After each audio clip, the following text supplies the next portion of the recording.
Friends, Radhe Radhe, જય શ્રી કૃષ્ણ। આજે આપણે બનાવીશું દાલવડા।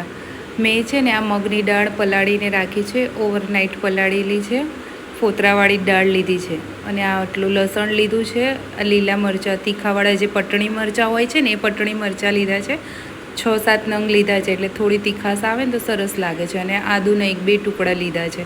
આ બધું છે ને આપણે મિક્સર જારમાં જે આપણે દાળ પલાળી હતી એ અને લસણ આદુ મરચાં ને બધું મિક્સર જારમાં આપણે આવી રીતે પેસ્ટ બનાવી લેવાની છે, દરદરું પીસી લેવાનું છે।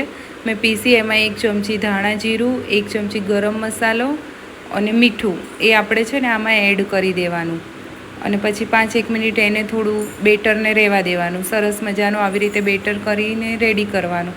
બહુ એકદમ ફાઇન પેસ્ટ નહીં કરવાનું, થોડું એવું દરદરું રાખવાનું અને સરસ મજાનું પેસ્ટ બનાવી અને પછી એને 5-1 મિનિટ રેસ્ટ કરવાનું અને એમાં પછી છે ને ચણાનો લોટ એડ કરી દેવાનો હોય છે।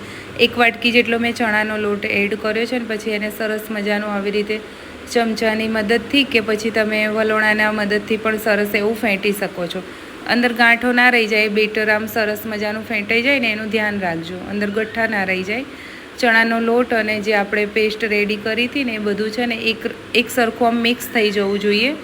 જો તમે જોઈ શકો છો કે હું કેવી રીતે મિક્સ કરી રહી છું, તો તમારે પણ સેમ એવી જ રીતે આ જ પ્રોસેસથી મિક્સ કરવાનું, એટલે અંદર એક પણ ગાંઠ કે લમ્સ એવું કંઈ રહી નથી જતું અને સરસ મજાનું આવી રીતે થઈ જાય છે। પછી છે ને આપણે એને હાથથી ફાવતું હોય તો હાથના મદદથી, ચમચીના મદદથી, તમને જેવી રીતે ફાવી મેં એક સાઈડ તેલ પર ગરમ કરવા મૂકી દીધું છે અને તેલ ગરમ લગભગ થઈ જ ગયું છે અને જો મેં સરસ મજાનું આને આવી રીતે એક જ સાઈડમાં ફેંટી કાઢવાનું આપણે, એટલે સરસ ફેંટાઈ જાય છે ને એમાં મેં લાસ્ટમાં થોડો સોડા એડ કર્યો છે, મીઠો સોડા કહીએ ને જે આપણે ખાવાનો, ફૂડ સોડા, એ થોડો એવો ચપટી જેટલો એડ કરવાનો ને પછી મેં છે ને ચમચીથી જ પાડી નાખ્યા છે। એટલે આવી રીતે ચમચીની મદદથી નાના જેવી તમને સાઈઝ ગમે એ સાઈઝના તમે ગોટા ઉતારી શકો છો। મેં નાની એવી દાલવડી કહે ને એવા નાની સાઈઝના ગોટા ઉતાર્યા છે।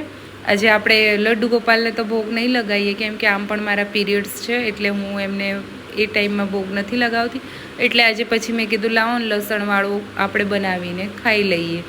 એમના માટે કરવું હોત તો હું લસણ પછી એમાં નથી નાખતી, એમના માટે હું અલગ જ સાત્વિક ભોજન જ બનાવું છું।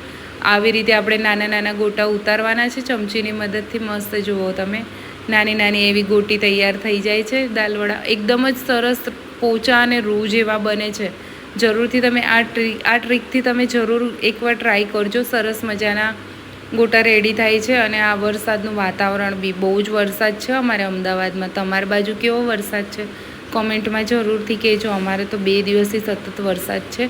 તો ચલો ગરમા ગરમ છોકરાઓને છે ને આ ગોટા સારા ભાવે છે, એટલે પછી મેં કીધું લાવો ને આજે એ ટ્રાય કરીએ। મગની દાળ મેં રાત્રે પલાળીને જ રેડી કરીને રાખી હતી, એટલે મેં કીધું જ્યારે પણ ઈચ્છા થશે બપોરે સવારે જ્યારે છોકરાઓને મજા પડશે ત્યારે બનાવીશું। અત્યારે લગભગ છે ને 3-4 વાગ્યા છે, છોકરાઓને ઈચ્છા થઈ ગઈ મમ્મી કે ગોટા બનાવી દો ને, તો મેં કીધું લાવો હવે આપણે ખીરું રેડી કરી અને સરસ મજાના આવી રીતે તેલમાં જુઓ તમે, એ પૂરા કમ્પ્લીટ અંદર સુધી ચડી જશે, શેકાઈ જશે ને અંદરથી પણ, એટલે આવી રીતે ઉપર ફૂલીને ઉપર આવી જશે અને મસ્ત જુઓ તમે બ્રાઉન કલરના થઈ પણ ગયા છે ને અંદરથી હું તમને તોડીને પણ બતાવું, એકદમ રૂ જેવા જ છે, સરસ મજાના। ટેસ્ટમાં પણ બહુ સરસ લાગે છે।